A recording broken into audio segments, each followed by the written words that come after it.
A paz para todos. Deus nunca disse que não íamos passar por provas, atribulações, tristezas, desesperos.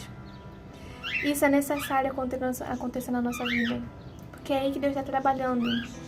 Tem momentos na nossa vida que a gente se encontra em desespero, em tristeza, achando que é o fim, com angústia. Você vai estar desesperado, vai falar que não tem ninguém contigo, que você vai estar sozinho, mas você não está sozinho. Se você está passando por isso, é porque Deus deixou acontecer. Porque Deus tem um propósito na sua vida.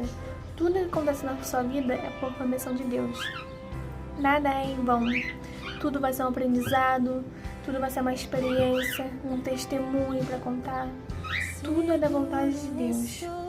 Você só tem que confiar em Deus. Confiar, independente do que esteja acontecendo, você tem que confiar. Orar, jejuar e acreditar. Vai ser difícil, vai achar que é o fim, que não tem mais jeito nenhum, mas tem. Com certeza tem jeito, porque Deus é o Deus do impossível. Deus que muda a vida, restaura a vida, dá e também tira. Ele está contigo. Você pode pensar que está sozinho, mas você não está. Ele garante que estará com você na prova. Você pensa que está sozinho porque tu não tem resposta, não tem ninguém para falar contigo, mas Deus está te ouvindo. Na hora certa Ele vai te responder, na hora certa Ele vai falar contigo. Só basta você confiar, esperar e relaxar. Não deixe o desespero tomar conta do seu coração e da sua mente. Não deixa. Ore e peça a Deus para tomar conta da sua vida. Entrega todos os seus problemas nas mãos de Deus, que mais Ele fará. Só confia. Não deixa nenhum desespero tomar conta do seu coração e da sua alma. Não deixa.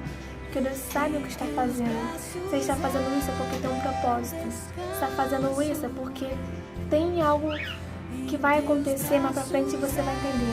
Agora você não entende, mas depois você irá entender. Tudo é uma experiência de Deus. Tudo é uma prova. Estamos numa escola que Deus vai nos ensinar as coisas passando pela prova. É como se fosse escola, a gente vai aprendendo, é difícil.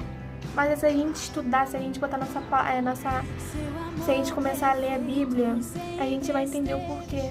A gente vai confiar, a gente vai esperar. Tudo tem um propósito. Não se desespere porque Deus está contigo.